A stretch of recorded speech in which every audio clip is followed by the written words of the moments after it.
लोकाधिरामं रणरङ्गधीरं राजीवनेत्रं रघुवंशनाथं कारुण्यरूपं करुणाकरन्तं श्रीरामचन्द्रं शरणं प्रपद्ये। आज श्री रामनवमी का पावन पर्व है, तो आज तुलसीदास जी की रचित एक बालकांड में उन्होंने जो सवैया नाम की एक कविता का प्रकार रहता है, उन्होंने वो जो रचा है वो मैं आपको सुनाना चाहूँगा। उन्होंने बोला है तुलसीदास जी ने कि कृष्ण भगवान के बाल वर्णन का तो हम लोगों ने बहुत वर्णन सुना है, बट आज श्री राम भगवान के बाल कांड का मतलब क्या, वो उनके बाल स्वरूप के क्या वर्णन किया है तुलसीदास जी ने। वो बोलते हैं कि बरदंत की पंगति कुंडकली अधराधर पल्लव खोलन की, चपला चमके घन बीच जगे वही मोती नमाल सुडोलन की। यानी कि बरदंत की पंगति कुंडकली, यानी कि छोटे श्री राम जी है तो उनके दांत इतने कोमल, कुंडकली नाम का एक पुष्प आता है सफेद, उनके जैसे कोमल लग रहे। चपला चमके, चपला यानी कि बिजली, चपला चमके घन बीच जगह, दोनों होठ रूपी जो बादल है वो जब खुलते हैं श्री राम भगवान के तो उसमें जो दांत चमकते हैं तो जैसे कि बिजली चमक रही है, ऐसा लग रहा है। चपला चमके घन बीच जगह भय मोती न माल सुडोलन की, उनके गले में इतनी मोती की माला इतनी अच्छी सुशोभित हो रही है, उनकी छाती इतनी कोमल लग रही है। घुंघरारी लटालट के मुख ऊपर कुंदन लोल कपोलन की, उनके मतलब उनके बालों की जो लटा है उनके मुख पर इतनी सुशोभित हो रही है। कुंदन, कुंदन यानी कि सोना, और कपोल यानी कि गाल, उनके गाल इतने ऐसे छोटे बच्चे के गोलू मोलू होते ऐसे। कुंदन लोल कपोलन की नेवछावरी प्राण करे तुलसी, और तुलसीदास जी बोलते कि मैं तो मेरे प्राण न्यौछावर कर दूं, किस पे? नेवछावरी प्राण करे तुलसी बलि जाऊ ललाइन बोलन की। वो जो अपनी छोटी काली घेली भाषा में जो इतना मीठा बोलते हैं तो कितना अच्छा रहता है। और ये सवैया की बात ही हो रही है तो मैंने भी एक सवैया लिखा है, मतलब वो कि ऐसे अपने रहते स्वप्न सुंदरी जो रहते हैं हमारे जीवन में, तो वो कैसी ऐसा होनी चाहिए कि श्री राम जी अगर जानकी जी को बोले तो के वो उनकी तारीफ करे तो उनकी प्रशंसा में क्या बोलेंगे श्री राम जी कि शालीनशील अति मनमोहक कोटिक गुण समावने वाले। शालीनशील यानी कि बहुत ही चरित्रवान, बहुत ही सुशोभित। शालीनशील अति मनमोहक, मनमोहक कोटिक गुण समावने वाले, मतलब उनके अंदर करोड़ों गुण है, ऐसा श्री राम भगवान जानकी जी को बोले होंगे। चंद्र की मीठी वो शीतलता और सूर्य भी तो जैसे सांझ की लाली, इतने विनम्र लगे होंगे, इतने शांत लगे होंगे सीता जी उनको कि उनको चंद्र की शीतलता के समान लगे होंगे श्री रामचंद्र जी को। पर अभी ऐसे कल्पना है कि शायद उनकी सखियां होंगी, वो बोल रही होगी सीता जी को, सीता जी भी बोल रहे होंगे कि नहीं हम इतने शांत नहीं है, हम तो विनोदी स्वभाव के हैं, क्योंकि दोस्तों में तो मजाक मस्ती करते हैं। तो अगर श्री राम जी बोलते हैं कि आप तो चंद्र की शीतलता ही लगते हो मुझे, पर अगर आप बोल रहे हो कि आप शांत नहीं हो, आप विनोदी हो, अगर आप चंद्र नहीं हो आप सूर्य हो, तो सूर्य भी कैसे हो कि चंद्र की मीठी वो शीतलता और सूर्य भी तो जैसे सांझ की लाली, सांझ में जैसे सूर्य होते हैं वैसे आप हो। परमानंद की साकार मूर्त नम्र विनोदी स्वभावन वाली, परमानंद यानी कि भगवान की अगर मतलब निराकार भगवान हमारे वेदों में लिखा गया है, निराकार भगवान होते उनकी साकार मूर्त हो तो कैसी हो वैसा। परमानंद की साकार मूर्त नम्र विनोदी, विनोदी यानी कि ज्वाली स्वभावन वाली।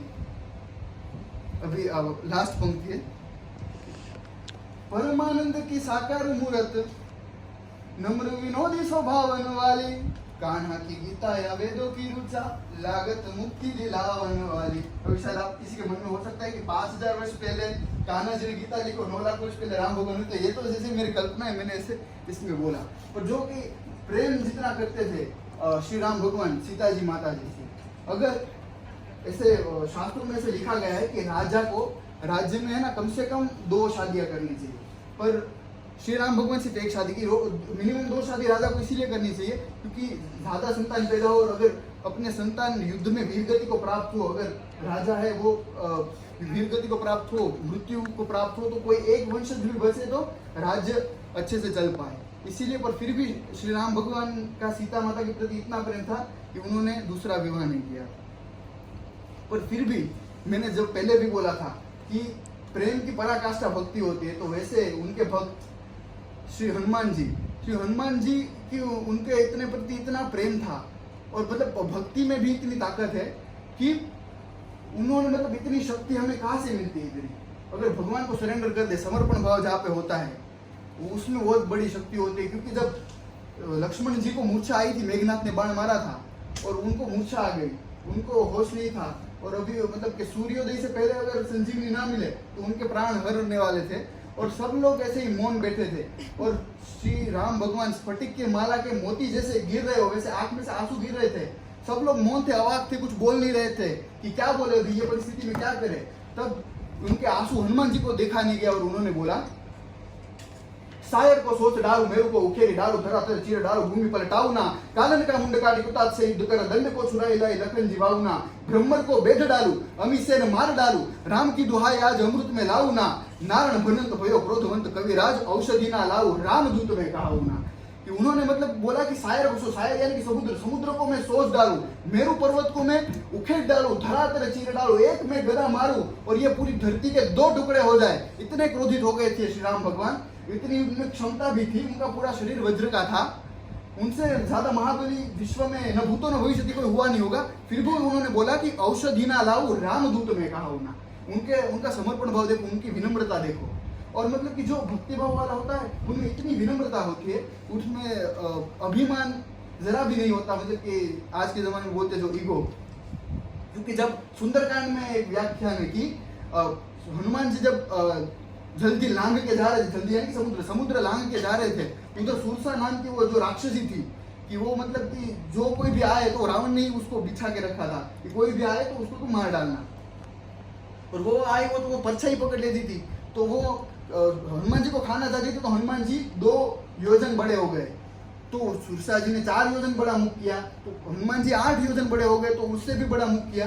तो इतने करते गए, तो अभी नॉर्मली बात ईगो पे आ जाती है कि अभी ये इतना बड़ा करिए तो भी मैं इससे के सामने झुक नहीं सकता, बट इतना विनम्र स्वभाव के अपना जो पर्पस होता है, मुझे सीता जी से ढूंढने जाना, इसके साथ कंपटीशन नहीं करना, इसके साथ ठीक है मैं हार गया तो हार गया, ऐसा नहीं था कि हनुमान जी और बड़े नहीं हो सकते थे। उन्होंने बोला कि मेरा ईगो इंपॉर्टेंट ही नहीं है, बराबर, मैं एकदम हनुमान, मैं तो श्री राम भगवान का दास हूँ, मुझे ये सब शोभा नहीं देता। तो वो एकदम छोटे हो गए और उनके मुख का चक्कर काट के आ गए वापस कि आपको मुझे अंदर लेना था, मैं अंदर लेकर आ गया मैं, तो अभी आप मुझे जाने दो। उनकी मतलब उनसे प्रसन्न होकर सुरसा ने उनको जाने दिया। तो मतलब इतनी ताकत भक्ति में होती है, और हमारे इसीलिए शास्त्रों में भी लिखा है कि अगर आपको परम गति की प्राप्ति चाहिए तो आपके अंदर भक्ति भाव होना चाहिए।